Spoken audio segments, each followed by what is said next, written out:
Selamat datang lagi di The Deep Dive. Oke, hari ini kita mau bongkar satu buku yang judulnya aja udah provokatif ya. The Cheat Code oleh Brian Wong. Isinya itu kumpulan contekan buat sukses, tapi gayanya tuh blak-blakan dan super praktis. Nah, dari sekian banyak strategi di buku ini, ada satu yang benar-benar bikin kita mikir. Dan itu yang mau kita bedah bareng. Contekan 4, temukan aksinya. Idenya simple, tapi wah, nonjok banget. Jangan kira pekerjaan penting itu cuma ada di meja kantor. Seringnya, ide besar, kesepakatan penting, itu semua kejadiannya di tempat lain. Tugas kita, ya ada di sana pas itu semua terjadi. Betul banget. Intinya kan soal gimana kita menempatkan diri di tempat yang tepat. Ini bukan cuma soal sibuk kelihatan warawiri atau sekedar networking tanpa arah loh. Ini tentang kehadiran yang strategis. Secara sadar memilih ada di mana, kapan, dan dengan siapa. Ini perubahan pola pikir yang fundamental. Dari yang tadinya kita pasif, nungguin tugas datang ke meja, jadi proaktif. Jadi kita berburu. Di mana sih denyut nadi industri kita sebenarnya berada gitu. Nah, mari kita langsung masuk ke filosofinya ya. Penulisnya, Brian Wong, itu buka bab ini dengan kalimat yang, wah, langsung bikin kita berhenti dan mikir. Dia bilang, kalau beruntung, kantormu bisa jadi tempat aksi itu terjadi. Tapi lebih sering, aksinya ada di tempat lain. Sampai di sini aja udah lumayan kan? Tapi bagian berikutnya ini yang benar-benar menantang. Dia lanjut, atau Anda bisa saja pergi ke sana dan mengubah pekerjaan Anda menjadi pekerjaan yang seperti itu. Hmm. Ini bukan lagi saran, ini kayak tamparan buat kita bangun gak sih? Dia seolah bilang, ngapain nunggu izin? Deskripsi pekerjaan itu cuma panduan, bukan penjara. Ini ide yang berani, tapi ada risikonya juga kan? Kalau kita terus-terusan mencari aksi di luar, bisa-bisa manajer kita malah mikir, ini orang nggak fokus sama tanggung jawab utamanya. Ada keseimbangan yang harus dijaga. Wong memang mendorong semangat kewirausahaan dalam segala hal ya. Ambil inisiatif, ciptakan peluang. Tapi di dunia korporat yang nyata, kalau aksi yang kamu kejar itu nggak sejalan sama KPI-mu, wah bisa jadi bumerang. Oh, itu poin yang bagus banget. Jadi ini bukan soal kabur dari pekerjaan, tapi soal memperluas definisi pekerjaan itu sendiri. Gimana caranya aksi di luar itu bisa balik lagi dan ngasih nilai tambah ke pekerjaan utama kita di kantor? Mungkin itu kuncinya ya? Tepat. Dan ini nyambung banget sama contekan dia yang lain di buku ini. Kayak Get a Side Hustle atau Talk in Headlines. Semuanya punya DNA yang sama. Jangan menunggu izin, jangan cuma jadi penerima tugas. Kita harus aktif membentuk persepsi orang tentang kita dan proaktif mencari nilai. Jadi menemukan aksi ini bukan aktivitas sampingan, tapi bagian inti dari gimana kita, istilahnya, mendesain ulang karir kita. Ini tentang mengubah pekerjaan dari sekedar daftar tugas menjadi sebuah platform untuk mencapai tujuan yang lebih besar. Oke, ini jadi jauh lebih dalam daripada sekedar sering-seringlah datang ke acara seminar. Dan enaknya, penulis nggak cuma berteori. Disinilah bagian yang benar-benar seru. Dia kasih lihat jadwal dia sendiri selama 1 minggu penuh untuk nunjukin apa maksudnya menemukan aksi itu. Dan ini jadwal yang gila banget.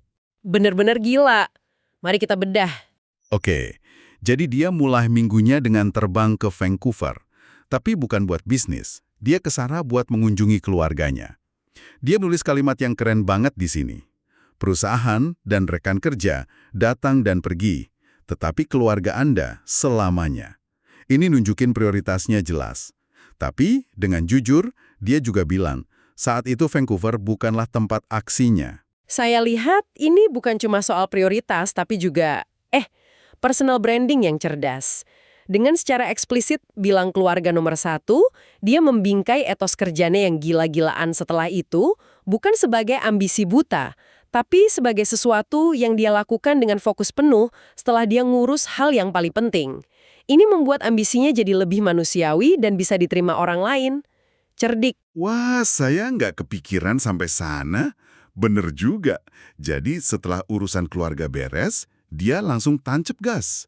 Dari Vancouver, dia ambil penerbangan malam atau red eye langsung ke New York. Dia bahkan cerita detail kecil kayak sengaja tidur di pesawat, biar pas mendarat langsung seger dan siap buat meeting maraton. Nggak ada waktu kebuang sama sekali. Ini menunjukkan disiplin yang ekstrim. Banyak orang pakai penerbangan malam untuk hemat biaya, tapi dia memakainya untuk menciptakan waktu.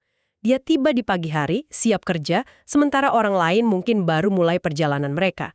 Dia sudah satu langkah di depan. Dan kegilaannya nggak berhenti di situ.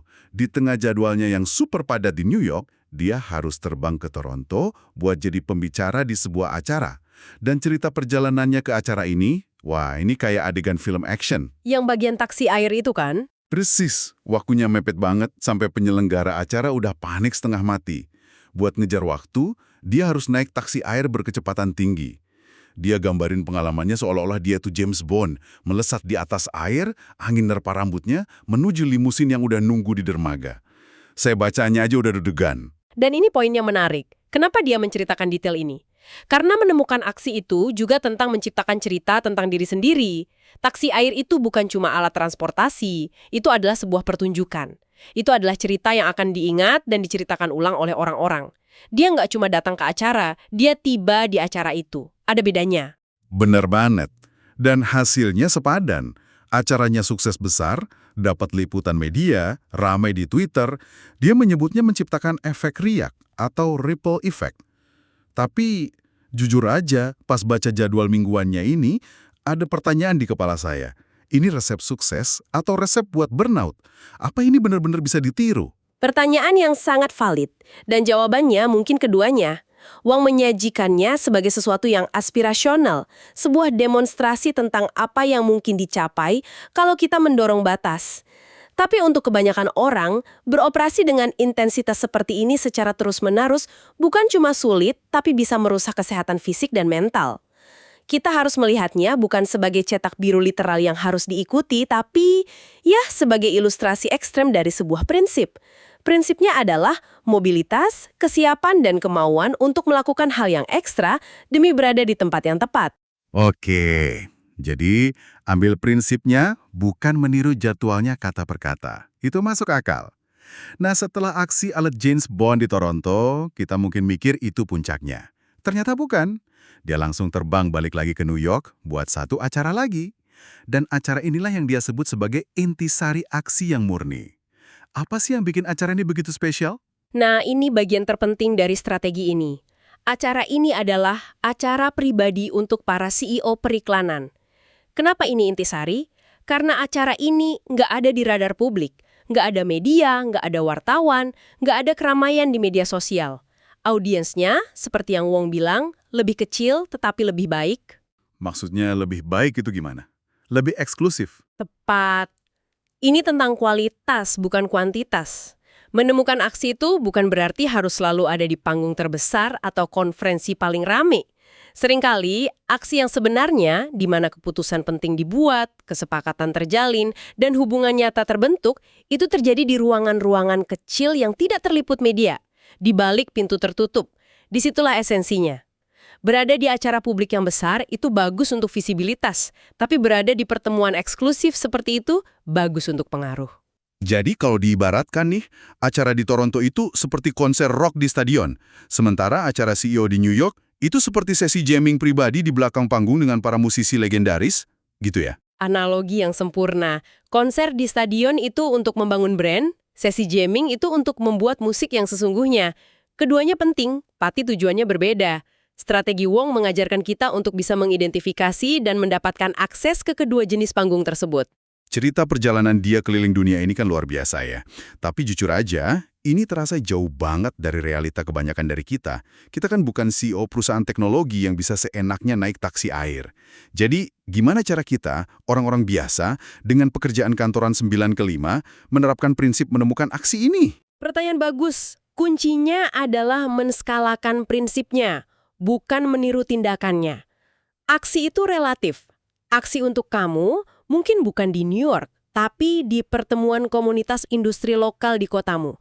Atau bahkan lebih mikro lagi, aksi itu bisa jadi ada di rapat mingguan departemen lain di kantormu yang sebenarnya relevan banget sama proyekmu, tapi kamu nggak pernah datang karena bukan undangannya. Wah, itu kena banget.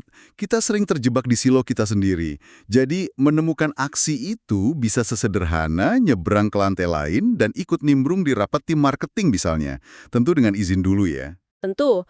Atau bisa lebih informal lagi. Mungkin aksi di industrimu itu ada di kedai kopi tertentu di mana para manajer senior dari berbagai perusahaan sering ngumpul setelah jam kerja. Prinsipnya sama, identifikasi di mana percakapan penting, keputusan kunci, dan koneksi berharga terjadi di luar lingkaran rutinmu. Lalu cari cara untuk bisa ada di sana. Kadang-kadang nggak perlu izin, cukup inisiatif dan keberanian untuk muncul. Nah, soal keberanian ini, pasti ada rasa canggung atau sindrom imposter, kan? Merasa kayak, duh gue siapa sih di sini? Penulisnya juga menyinggung ini. Dia bilang seringkali orang akan berasumsi kamu pantas ada di sana hanya karena kamu memang ada di sana. Kuncinya cuma satu, keluar dari tempurung mejamu. Dan ini membawa kita pada beberapa pertanyaan reflektif yang penting untuk pendengar. Pertama, coba petakan seperti apa aksi di bidangmu atau untuk tujuan spesifikmu saat ini. Apakah itu konferensi tahunan, grup diskusi online di Slack atau Discord, rapat internal proyek besar. Kedua, dan ini yang lebih dalam, apa yang selama ini menghalangi kamu untuk pergi ke sana? Apakah itu rasa takut ditolak, kurangnya informasi, atau pola pikir yang tertanam kuat bahwa itu bukan bagian dari pekerjaan saya? Pertanyaan kedua itu yang paling menantang sih. Seringnya hambatannya ada di kepala kita sendiri. Kita yang membatasi diri kita. Tepat sekali, strategi ini pada dasarnya adalah undangan untuk meretas pola pikir pasif yang terikat di kantor itu. Ini adalah tentang beralih ke mode proaktif yang secara sadar menciptakan keberuntungan atau serendipity. Keberuntungan itu bukan sesuatu yang terjadi begitu saja. Keberuntungan adalah saat persiapan bertemu dengan kesempatan. Menemukan aksi adalah cara kita untuk memperbanyak kesempatan itu. Oke, jadi kalau kita rangkum ya, strategi temukan aksinya dari buku The Cheat Code ini, intinya adalah ajakan untuk membebaskan diri kita dari kungkungan meja kerja. Bukan secara harfiah untuk nggak pernah ngantor, tapi secara mental. Ini tentang secara proaktif menempatkan diri di mana kemajuan nyata sedang terjadi, entah itu di ruang rapat CEO, konferensi industri, atau bahkan di komunitas lokal kita. Dan satu wawasan penutup yang perlu kita ingat terus. Aksi yang paling berharga seringkali tidak terjadi di tempat yang paling terang benderang atau paling riuh.